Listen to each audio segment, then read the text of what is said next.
that have facilitated us, the Principal Secretary for Housing, Banahinga, the Principal Secretary Lads, Principal Secretary Treasury, standing in for CS Treasury, and also on his own behalf, the Attorney General of the Republic of Kenya.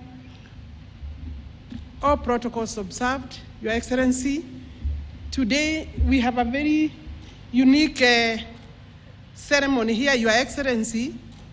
Today, the 19th of March, 2024, is a very momentous day for us, a very major milestone achieved by the Ministry of Lands, Public Works, Housing and Urban Development, the State Department of Housing and Urban Development, Your Excellency, has received a lot of support from the National Assembly, from Treasury, and from other stakeholders. Your Excellency, allow me to recognize the role the House of Parliament has taken and made in this particular achievement.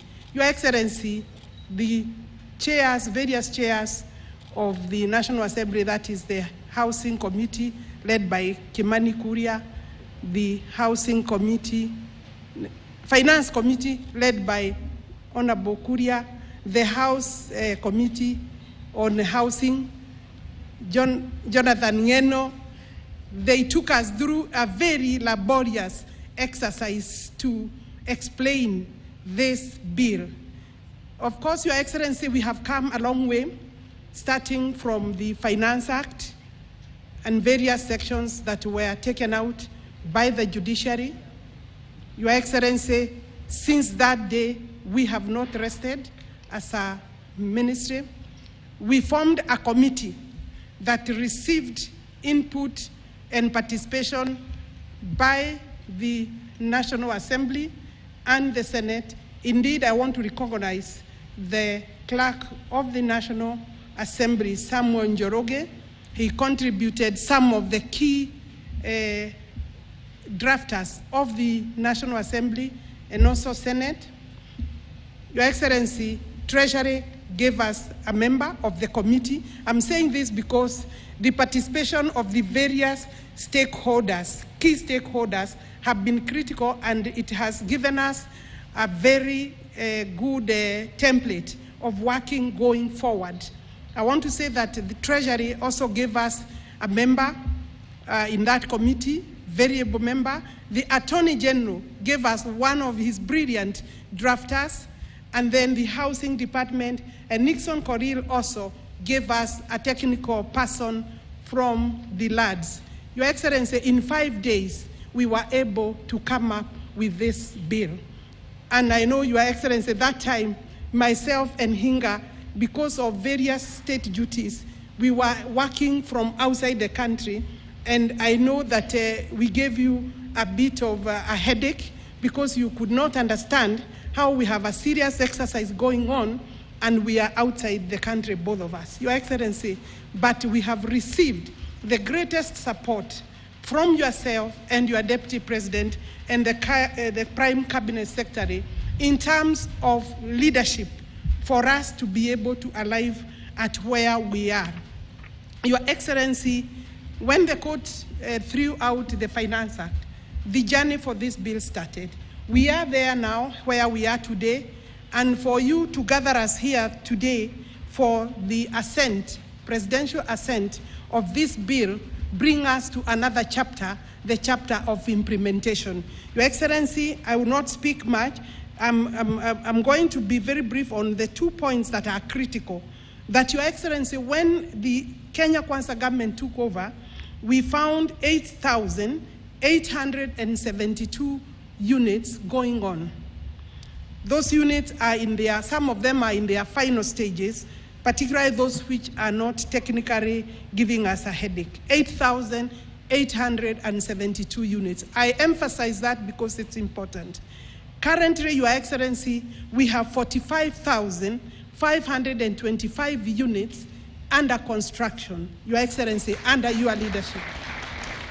We have already advertised for contracting purposes and tendering 48,988 units, which we should be taking off by way of signing the contracts in the next 1 month, possibly 1 month, a further 48,000. That will bring us to a total of 103,385 housing units, both affordable, social, affordable, and market rate houses. Your Excellency, you have guided, including the sizes of these units. The designs that the people are seeing out there have received a lot of your contribution. You have visited, even without our knowledge, in many of these sites. Sometimes you have managed to, allow me, Your Excellency, to use the word sneaking, because you have even made sure that we do not know that you are visiting Kibera. The other day you visited Roiro, and I'm seeing through the social media that you are already at site. Your Excellency, my ministry is most grateful because of the leadership, the support, the critical input that you have made for us to succeed.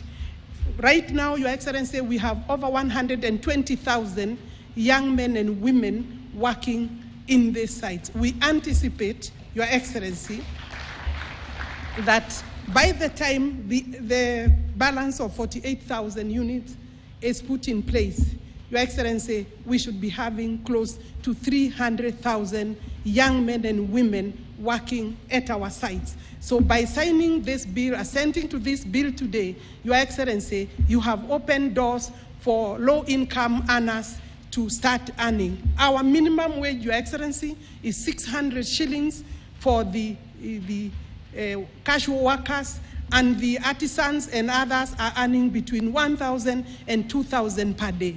Your Excellency, every site has several women working because we have taken care of the gender card. Your Excellency, with this project, we have also developed markets around the affordable housing. The ESP markets have been redesigned to cater for the extra population that have come.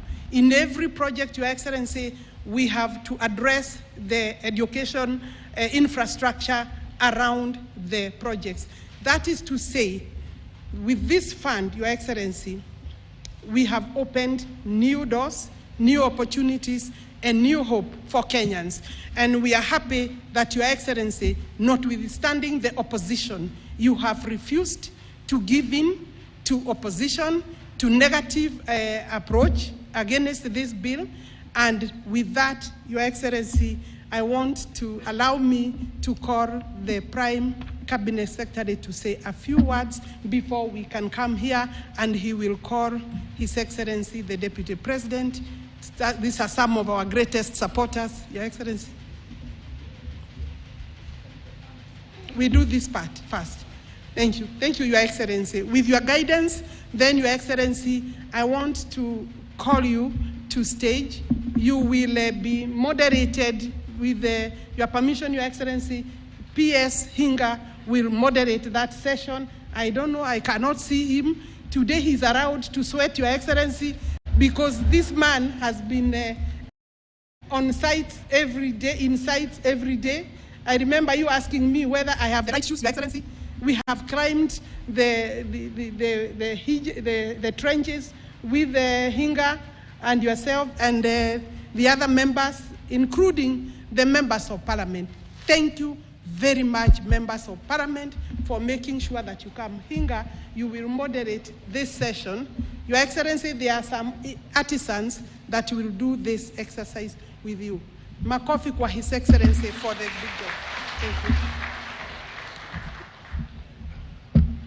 Thank you very much, Cabinet Secretary. I'd like now to invite the panelists, you know yourselves, kindly come forward.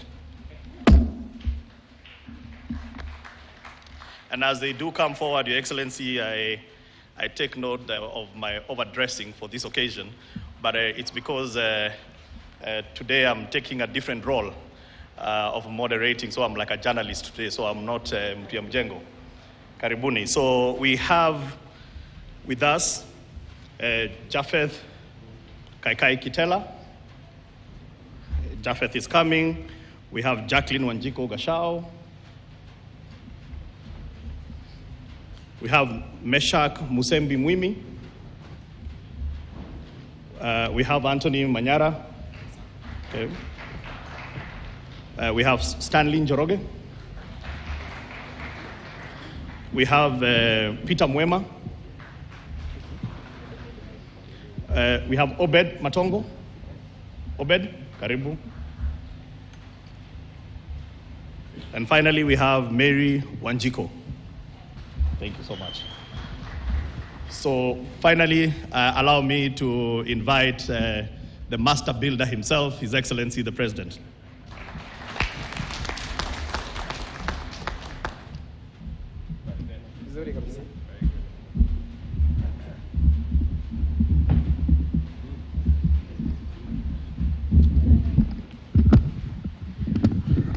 Thank you very much, Your Excellency. This is a conversation that you're going to have with the people that represent a constituent that is very close and dear to your heart. This program is not about brick and mortars. This program is about faces, people that only look up to you as their hope. Because this country, the existential problem that we have is lack of jobs. And so, Your Excellency, as you converse with them, I want to give them the first opportunity to introduce themselves. And I want to start with Japheth Kaikai Kitela. Japheth Kaikai Kitela is a food vendor at Kibra site. He has formed a group of Kibera disabled people, and they are making food and serving the construction workers. These jobs, Your Excellency, are not just the direct jobs on site. There are so many other jobs that are being created outside those sites. And lastly, Japheth is one of the people who are going to be the beneficiaries of those homes that are being built. So not only is he serving the people, but he's also watching and making sure that they are on time, because he can't wait to occupy his decent unit. Japheth, karibu, and give us just some opening remarks and your own journey.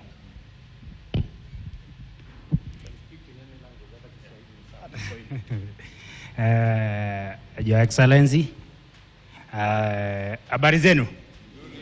Mimi kwa majina naitwa Japheth Kaikai, natoka Lang'ata, Iris Ward, Soweto site. Kwenye kuna jengwa. Mimi tuliform a group of disability 2014. Then tulikuwa na we are 40 members. We subdivide the members for each group, for each team 10 members. Then wakati project ilikuja tukapeana 10 a group of 10 kwa side, wale watakuwa na deliver, wanapeana chakula pale, wana sell the food. Then kuna group zingine pia, kuna ingine na manage a toilet, kuna ingine pia tulisaidiwa na Safaricom Foundation tukapewa sewing machine. So katika hii project tuna benefit through the selling of food, of which kila group inaleta report quarterly. So we are expecting by the end of this month the report kutoka kwa hiyo group ya chakula. Yes. Labda Japheth, unaweza tueleza kwa sasa hivi mahali unaishi, the conditions that you're living in, and what is this hope that you una hold on to ili hizi nyumba zijengwe kwa haraka? Kwanza President, eko kwako, sababu mimi nikiamuka huwa naona the side drive, then nasema President wetu abarikiwe sana, sababu sisi wakati tunaishi pale kwa nyumba za mabati, wakati unasongesha kitanda tukiguza mabati, unasikia mwenzako pale saidio ingine anageuka kidogo anakuambia I'm still on. So So unamaanisha ya kwamba there is no privacy. Sawa sawa. So it means hii project itasaidia sana sisi walemavu. Sababu gani? Pale unapata tukiwa kwa mabati, there is no way unapata mtu anaweka wheelchair yake kwa nyumba. Lazima aweche kwa barabara ndio aingie kwa vichochoro. Again, wakati tuna move kwa kijiji tukiwa na crutches, actually we need a lot of space, na pale unajua space ni kidogo. So actually we accommodate the project. Tulifurahia sana wakati hiyo bili ilipitishwa kama sisi walemavu, sababu tutakuwa na parking zetu pale. In my group we have around 20 members who are beneficiary on this project. So sisi kama walemavu tunafurahia sana sababu ya hii project. Thank you. Asante sana, Your Excellency. Now I'd like to invite you to just have a conversation with Japheth. Yes. Asante sana Bwana Japheth. Yeah.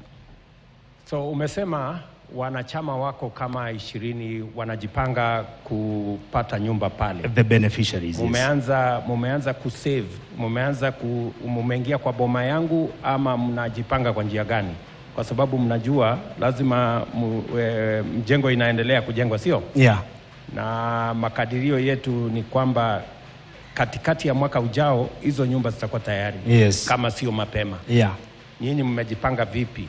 Are you registered kwa boma yangu? Mumeanza kusave pesa? Yeah. Kwa sababu mtahitaji deposit kidogo ndio muweze kulipia ile manyumba ingine baadaye. Kama mimi personally nimeregister na cooperative, at least naendelea na kusave, but kuna other members they are still registered. Yeah, kwa hivyo tunajipanga, tunajua vile muda inaenda, tunaendelea na kusave, at least hata si tufurahie kama wengine. Yes. So hapa kwa chakula. Yeah. Mnalipwa baada ya siku ngapi? Mnalipwa kila siku ama mnalipwa baada ya muda? Tunalipwa after 2 weeks. Tuna deliver the services, then after 2 weeks tunalipwa. Yes. Bado kuna mtu wako na deni yenu sasa kule? Najua sisi kama wa Kenya ni lazima pia kukue na baadhi yetu wako na madeni. So sitaki kuingilia sana ujuzi wetu, lakini kuna baadhi wako na deni, lakini najua watasort out. Sababu sisi ni walemavu, najua ni mbaya sana mtu kukimbia na pesa yetu. So una imani watalipa? Yes, niko na imani sana. Bas, wale wenye mko na madeni mnatusikiza, tafadhali muweze kulipa madeni yenu. Kakai na wenzake hawataki maneno, hawataki matata. Ni kweli. So asante sana. Thank you so much. Asante sana, Japheth. We'll come back to you. Your Excellency, the second person that you're going to have an interaction with is Jacqueline Wanjiko Gashao. Jacqueline Wanjiko Gashao is an electrician at our Roiro site. Your Excellency, she has been an electrician for a while, but one of the biggest challenges that you are also addressing is what we call recognition of prior learning. She's been an electrician through practice, but she has not been recognized anywhere. So when opportunities come up anywhere, she cannot be able to put her name because of she lacks certification. But Jacqueline now has been certified on-site by NITA on grade 2 and hoping for better. Jacqueline, tell us your story. Okay, my name is Jacqueline Wanjiku Gachao and I'm currently working at Ruto Affordable Housing. Yeah, I started working there last year, July. That is where I got an opportunity after struggled sana na kufind job. Hapo awali wengine wanani doubt maybe because I'm a woman, but wakati nilienda pale I was given an opportunity by our foreman anaitwa Musa. That's the man that gave me the opportunity. That's the guy. Akaniambia akanipea chance niweze kujiprove. as a woman. Na ni ukweli nilijiprove, nikawaka, nikaweza kuwa the person that I wanted to be in future. Yes, na pia amepea wanawake wengi sana pale opportunity pia wajiprove. Yeah. Okay, what? Okay, you can continue. Sasa ule pale Ruiru, nimewahi kutembea Ruiru nafikiri mara 2. Yeah. Si ndio? Yeah. And you guys are doing a wonderful job. Thank you. I was amazed, wakati nilikuja Ruiru early last year, kuianzisha hiyo mjengo. Ilikuwa ni mahali tu plain. Lakini juzi nimerudi pale baada ya miezi 6, nimekuta mjengo 11 stories. Yeah. Yeah. Na so pale kwa site electrician, right? Yeah, electricians muko kama watu wangapi? Tuko 90 electricians. Yeah. Pale kwa site. Yeah. Na nimesikia jambo la recognition of prior learning. Yeah. Kwa sababu tulikuwa tumekubaliana kama serikali ya kwamba kuna watu wengi kupitia kwa kufanya kazi wamepata ujuzi. Yes. Ama wamepata skill. Yeah. Either ya plumbing, ya electrician, ya painting, ya useremala ama carpentry. Lakini kwa sababu hawajaenda formal kwa shule, hawana anything to show. Yani hawana certificate yoyote. Yeah. Sijui kama umepata usaidizi wowote kupitia hiyo program yetu ya TVET ya recognition of prior learning. Have you engaged them? Did you try and see how you can be recognized because you have a skill? First of all, I would like to say thank you. Juu ilinifurahisha sana. Yes, nimereceive usaidizi, nimepata certificate. I'm waiting for the certificate, niko na your result slip.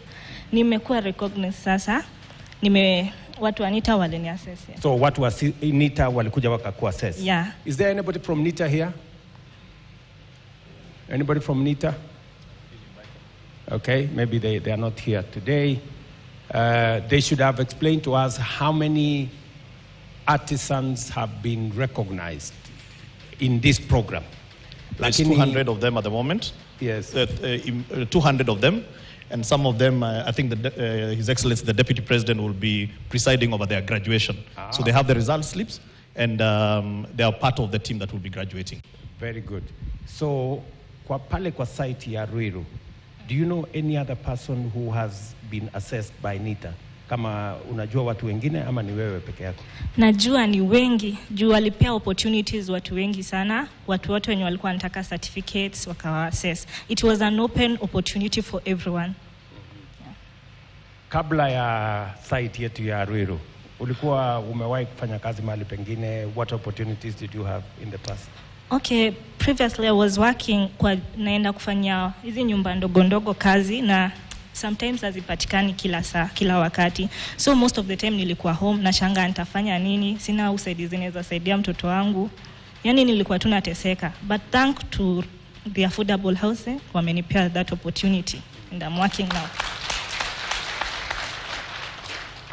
So I think this, as Hinga said, this affordable housing plan is not just about mortar, cement, steel, stones, concrete. It's about people, real people. And it's about opportunities, real people like my dear sister here, Wanjiru. Yeah? Real people like my friend Japheth here. And all this, and 120,000 people like her and him in many places, in many sites in the Republic of Kenya. So congratulations, Wanjiru. My deputy will be giving you certificates shortly, formally, after you have been assessed by NITA to show that you have the skills. And next time you go to another site, you will now have a certificate to show that in fact you are a qualified electrician. Thank you. Thank you very much. Your Excellency, you have told us time without number that we are spending over 600 billion shillings every year to educate our young people. And that the challenge that has been there is that once they finish their education, there was no plan on what they're going to do with their lives. Representing the young people here, I have Meshak Musembi Mumi. Meshak is a plumber at our Kibra site.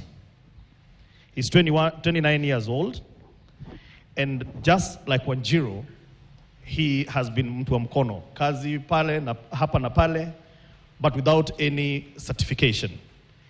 He has now been assessed as a grade 3 plumber by NITA through recognition of prior learning. Karibu Japheth, share your story with us. I'm Meshak. Sorry, Meshak, sorry. Yes, I'm Meshak.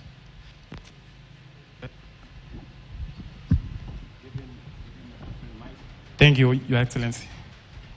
I'm a plumber from Kibera at working for Allied Plumbers Company.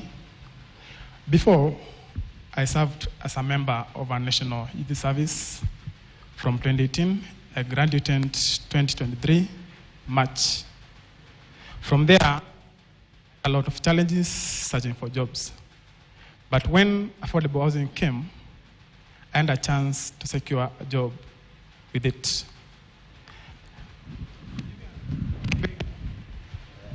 Giving example,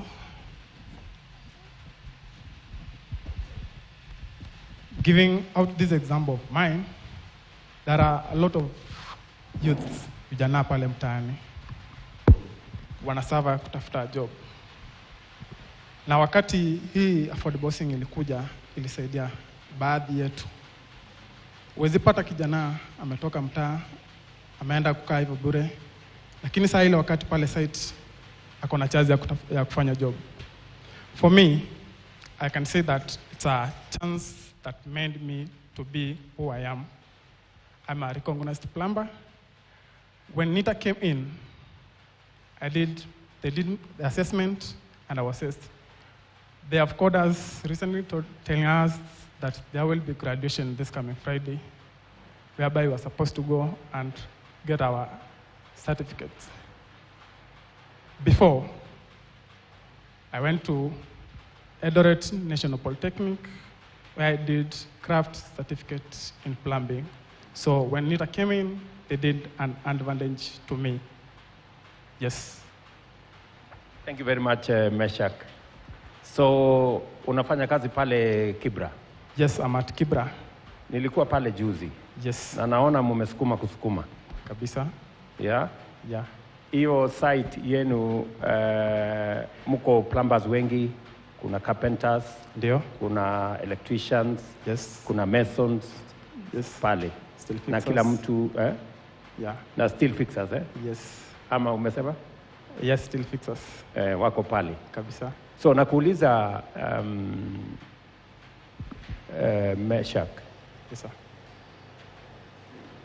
Kwa sababu program hii ya affordable housing pia inakupatia nafasi ya ajira, lakini vile vile unajua pale tunajenga social houses.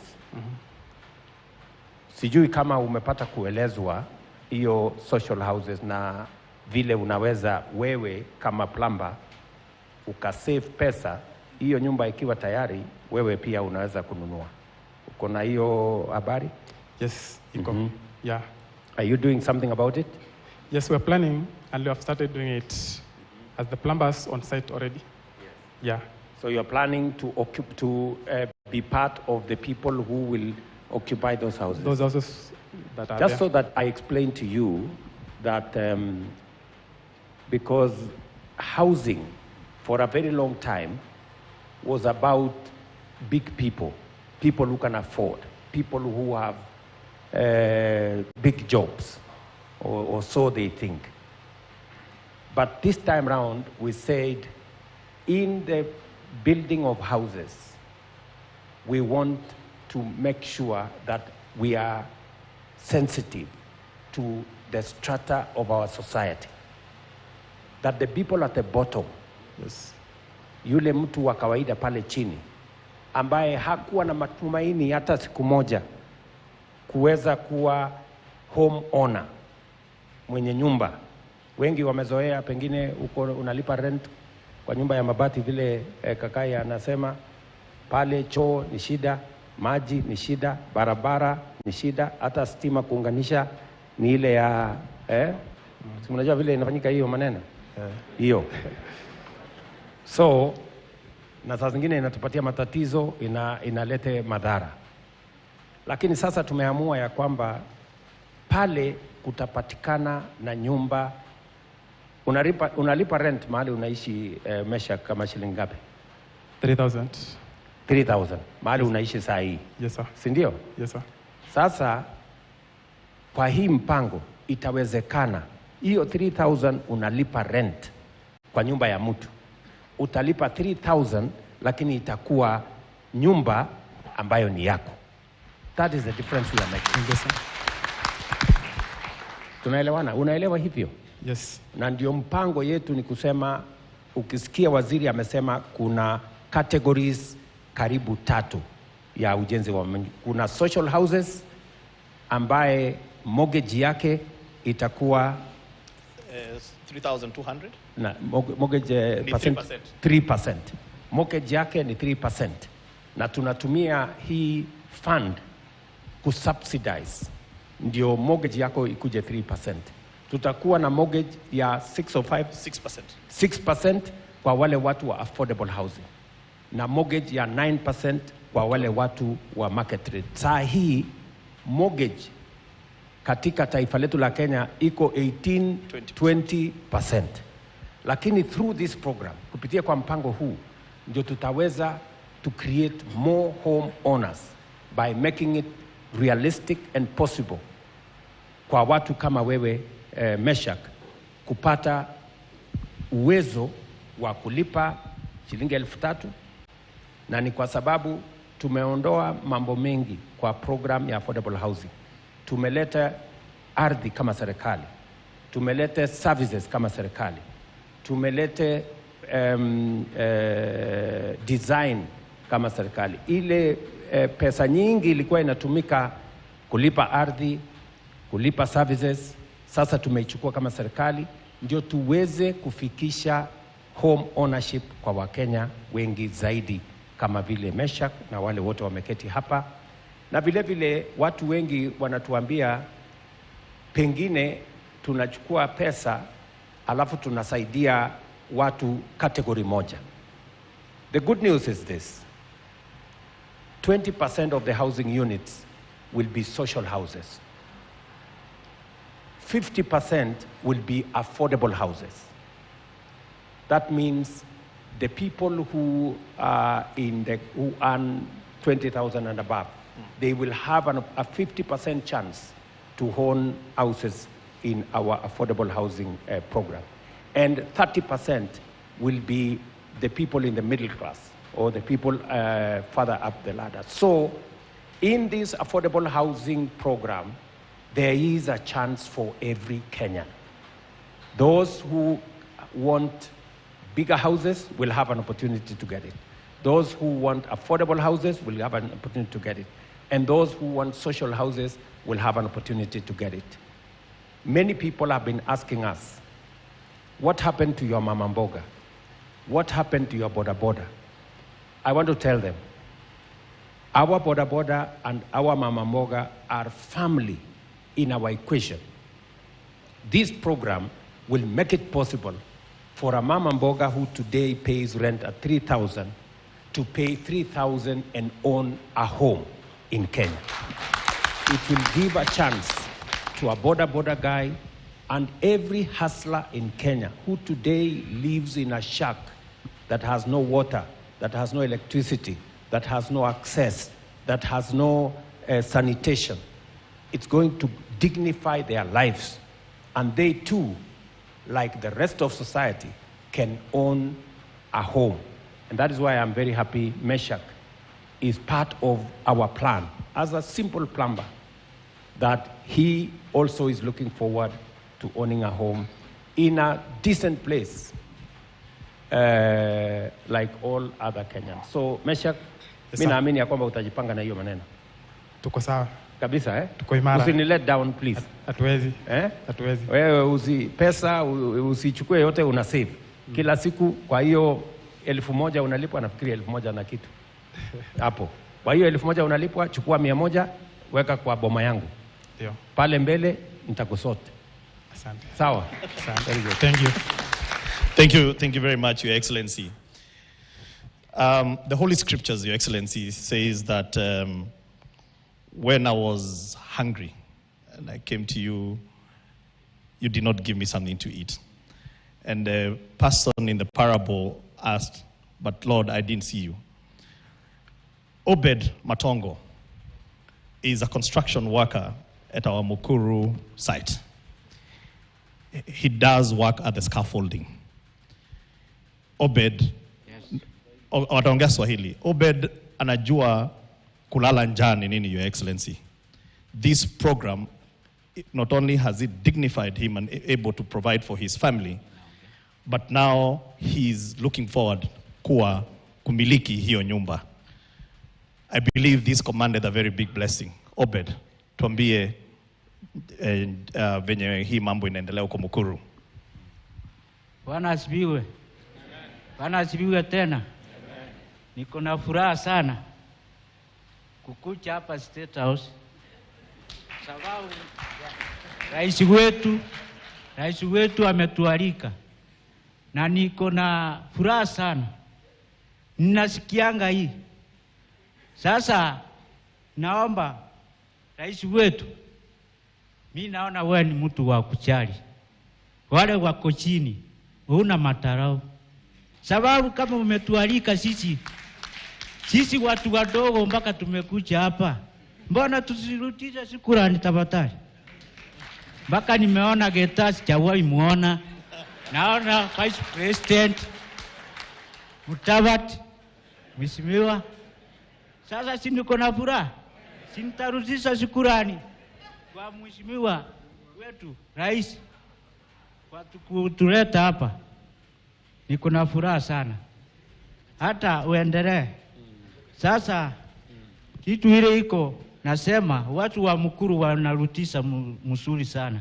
Wanasema kazi iendelee, sababu ile maisha wanakaa huko. Hata ukikuja huko siwechi hapa, nyumba ndio hii ya mabati, inaweka kelele, stima ni ile na chapa watu hapo. Sasa mimi naona hii agenda yako ya manyumba, wakati ulianza hivi watu walifuraha sana. Kama mimi mtu wa kuweka ngazi hiyo ya kujenga, mimi imenisaidia. Ile kazi nilikuwa nafanya ni kazi ya kuuza mboga. Wakati ulianza hivi na ukatangaza hiyo kazi itaanza, mimi nilienda nikauliza kazi. Mheshimiwa Rais, nilipewa na nilikuwa najiuliza watoto wangu watasoma kweli? Saa hii hata hii pesa kidogo na save na nalipa school fees kidogo, na hii ingine chakula. Hata maisha ilikuwa ngumu, lakini wakati hii tulianza kufanya hiyo kazi, at least unge ilikuwa 220. Saa hii imesuka, hata nimeshangaa. Mimi naweza kununua saa hii, najiuliza naweza kununua unga kwa ni 50. Nasema rais wetu aendelee kazi na apewe time aendelee kazi kabisa. Tunaona ukiongeza hii miaka ingine vitu itaendelea mzuri, na tunakuombea. Sasa Obed, yes, pale we ni mkaaji wa Mukuru, ni kweli? Mukuru kwa Ruben. So unatembea Mukuru, unakuja hapo kwa mahali ya mjengo. Umefanya kazi hapo kwa mjengo kama miezi ngapi? Mimi nimeanza last year mwezi wa 6. From last year mwezi wa 6. Umewahi kupata kazi ya kuendelea kwa miezi sasa karibu miezi 7? Si sasa karibu miezi 7 umefanya? hata wakati ulikuja pale mimi tuliongea na wewe. Ukasema nataka hiyo uwanje ifurike. Watu niona karibu 2,000 hapa na kweli nimeona hiyo inaendelea. Very good. Na tunaendelea vizuri. Nilikuwa nimesema pale wakati nilikuja kulikuwa na nyumba 6 ilikuwa inaendelea. Nikamwambia wizara sasa tuanzishe zile zingine. Hizo zingine zimeanza. Zimeanza hata zimefika jana tulikuwa tunakorogea ya 5.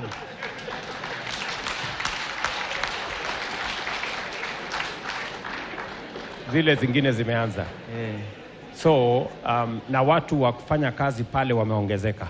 Wameongezeka, wako wengi. Zaidi hata ukikuja huko. Hiyo uwanja imefurika. Imejaa watu. Na tunaomba tu hiyo kazi iendelee na ufungue kazi nyingine. Sasa mimi naovia vile nasomesha mtoto anaenda kufanya medical tayari, naona hii pesa niko na watoto wawili. Mmoja ako naenda form 1 amejoin. Na huyu anaenda sasa ameitwa hapa Kenyatta kwa medical. Sasa anaenda kujoin. Hajaitwa lakini ataitwa. So naomba hiyo pesa ikiunganishwa kidogo, na mimi naomba nipigwe cheki kidogo. Tutaendelea, nitashukuru.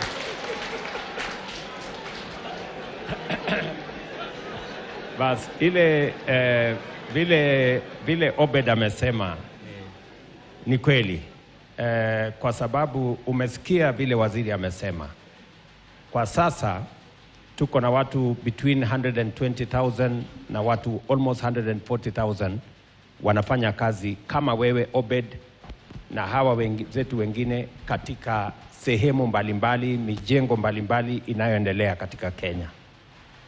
Ile mimi nasikia wewe Obed ukisema ni kwamba tupanue ndio watu wengi zaidi wapate nafasi ya ajira. Ni kweli hivyo? Ndio.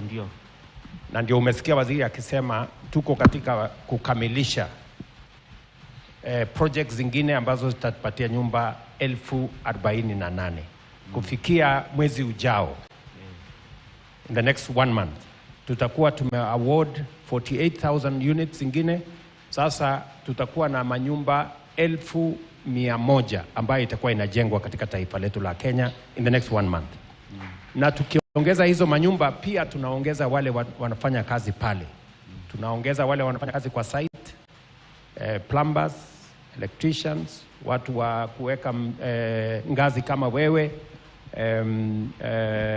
electricians kama Wanjiru hapa, watu wa kuuza chakula kama Jafeth wataongezeka, watu wa kufanya kazi katika factory ya simiti wataongezeka, watu wanaofanya kazi katika factory ya chuma wanaongezeka, transporters wataongezeka, watu wa kutusaidia kujenga milango kama hii, kama my brother hapa, na madirisha kama hii wataongezeka, na biashara itaongezeka kwa wafanyabiashara wetu wa kuuza bidhaa mbalimbali katika taifa letu la Kenya. So nakubaliana na wewe ya kwamba hii kazi tuongeze, tupanue, watu wengi wapate kazi. Si ni kweli? Na nia yetu Jafeth ni kwamba in the next 1 or 2 months watu ambao watakuwa wanafanya kazi ni kama watu 1,300 watakuwa wanafanya kazi hiyo unafanya na wengine wanafanya.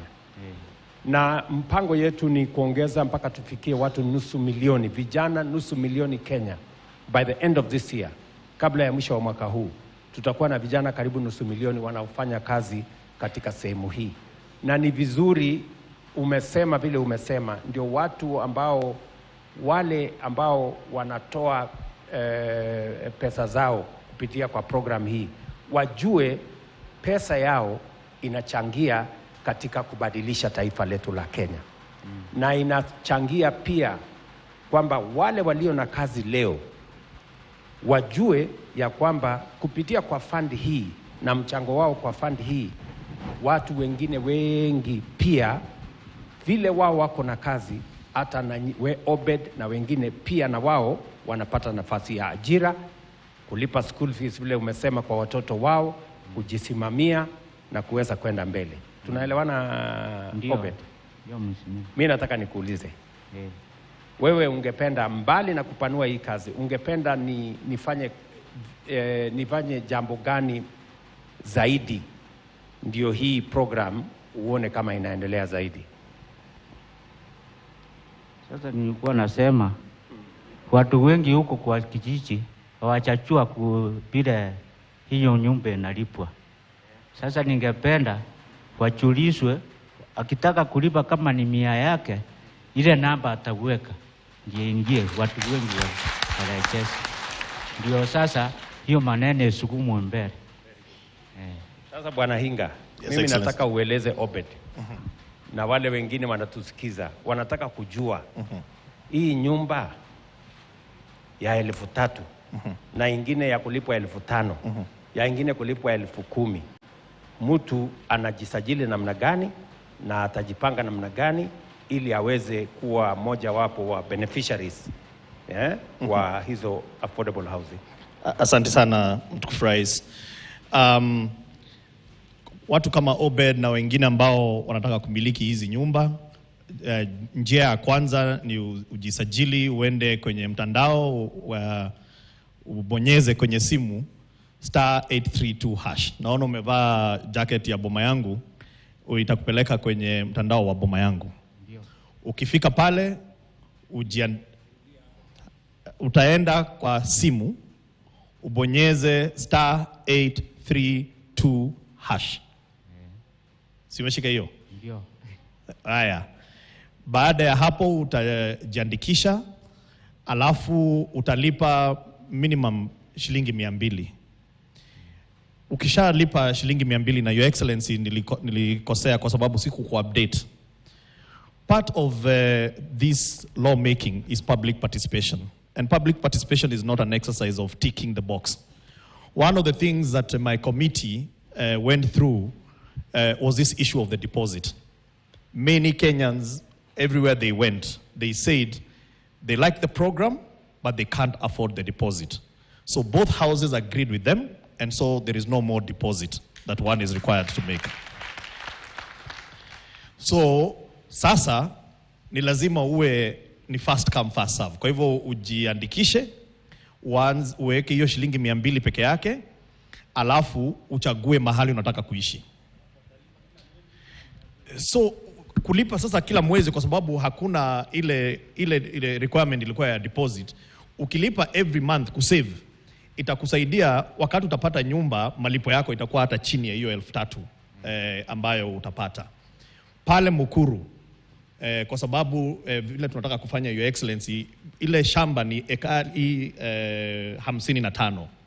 Tutajenga takribani nyumba 15,000 pale.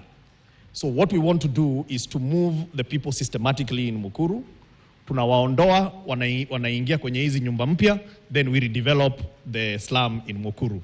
And that's how we are going to turn that slum into a place where people can live. Asante sana. So umeelewa Obed kwamba na ni vizuri tueleze Wakenya wale wengine wote, and maybe it is an opportunity for me to ask either the chair or a member of the committee to speak to the issue of the deposit. What was your feel? What did the people say? Maybe one of you.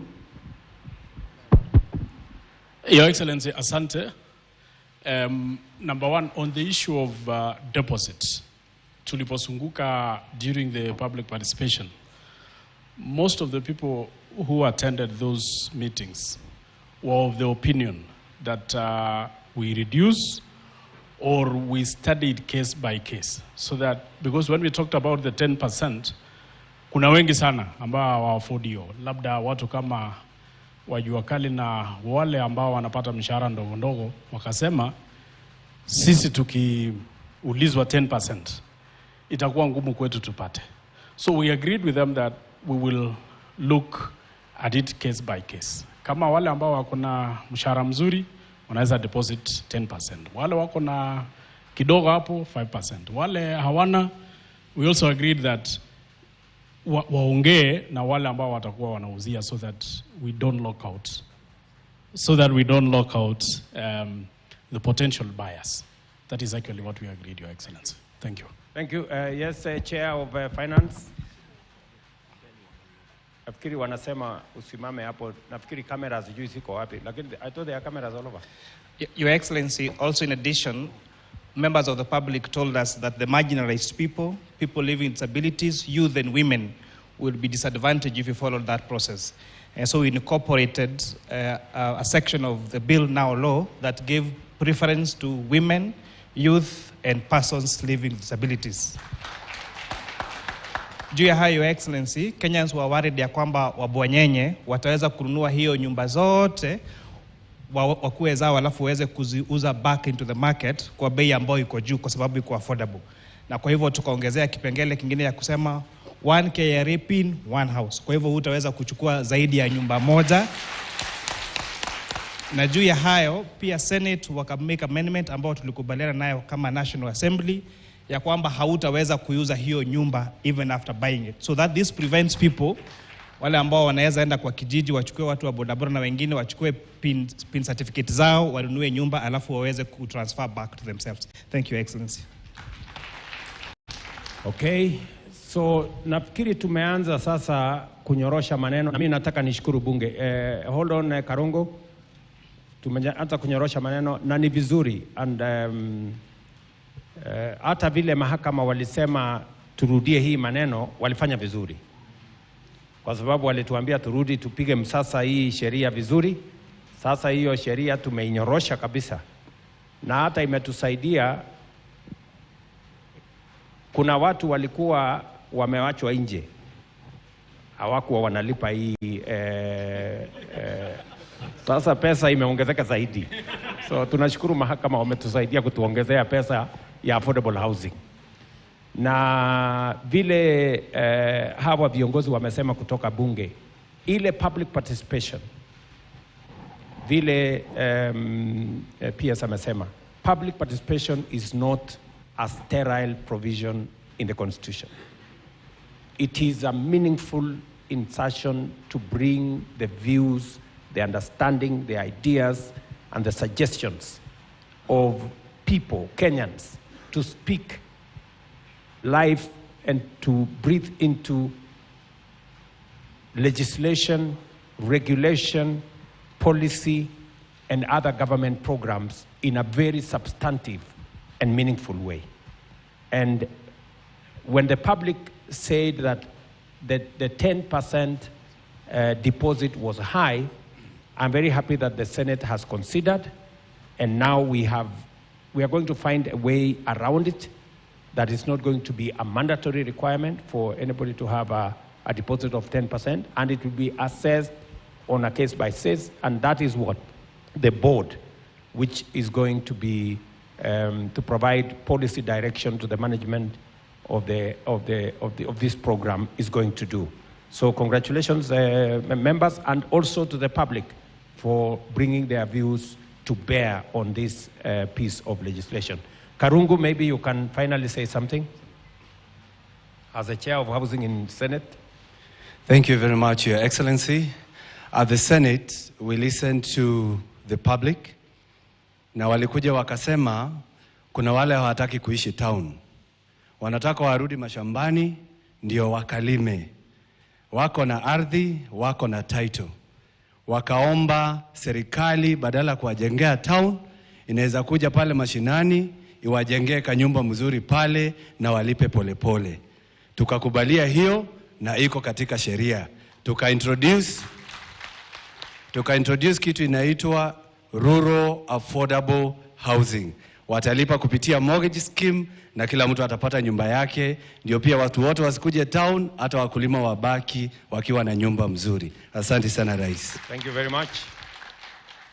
Let's proceed. Your Excellency, thank you very much. A lot of people saw me sweating here in State House when we were making this bill last year. But I'm not alone in this journey. There are some people that have real scars. Stanley Njoroge is the chairman of the Settlement Executive Committee in Kibra. He's also working on site, and he's one of the people that are waiting eagerly to own their home. When this process was stopped, Stanley mobilized his workers, and they came to Toi Toi outside the High Court. Stanley was arrested, and akaniambia, he has some scar to show for this program. So there are people who have real stories, Your Excellency, besides myself. Stanley, tuambie your journey. Your Excellency, nashukuru sana. Kwa majina ni Stanley, the chair wa settlement venye umeambiwa. Na mimi mwenyewe, mimi ndio the real person mwenye naweza sema nimefeel kitu yenye imechange mtaa yetu. It is so shameful mimi kuangalia mzee akipinga kitu yenye inaweza saidia mama pale chini, inasaidia watoto pale chini na maisha yetu haswa. Mimi hapo awali na bado hata sasa tunaendelea na hiki kitu ni venye bado nyumba zetu hazijaisha. Tumeishi maisha ya kuteseka. Kila saa tu ukisikia wiu si ambulance, ni zimamoto. Imekaa kutuzimia moto, tumechomekewa. Unarudi scratch zero. Mvua ikinyesha tunashukuru sana. Tena inarudi na kuwa ndio kutubeba mafuriko kutuingiza Nairobi Dam. Tukirudi tena tukimaliza hivyo, nakwambia Your Excellency kwetu mtaa as we are speaking now. Hakuna mtoto wa miaka 10 unaweza mfundisha kuhusu sex. Anaijua. Na ameijulia wapi? Mtaa hapo ndani. Hiyo ndio bedroom, ndio sitting, ndio kitchen, ndio room ya watoto kuchezea. Kwa sababu mtaa utasema kuna corridor ama kuna kiwanja ya kuchezea. Mtachezea kwa nyumba ama mchezea kwa corridor ka nje. Cha mama, cha baba inafanyiwa hapo. You find that hakuna decency kwa slum juu ya hizo environment. Ukipata example kama venye nyumba zilikuja, si kwetu tulilan na the phase A ya project. Tukaona kweli hao watu wanaishi nyumba mzuri, maisha mazuri. Tulipokuja kuanziwa yetu, hapo ndio vikwazo zilikuja. Ikakuwa, hatuwezi jenga, hakuna nini. Ikakuwa nikajiuliza, kwani mtoto wa maskini wakati anaenda kuinuliwa ndio hao matajiri wao inawauma ama inakuanga ni nini? Kwa sababu zao zikipita hazinanga vikwazo. Zinakuanga ni yes zikipita. Zetu zikifika lazima tuandamane, lazima tupigwe tear gas ndio haki yetu ifanyike. Your Excellency, hiyo ndio kitu kwanza mimi iliniuma. Na nikasema kuliko niitwe mwizi, kuliko nipigwe risasi na tupigwe risasi na watu wetu tukiitwa waizi, wacha tuandamane tupigwe risasi tukitetea kazi. Kwa sababu ilifika mahali tukaitwa, tukaambiwa kutoka leo mjengo wenu chairman imesimama.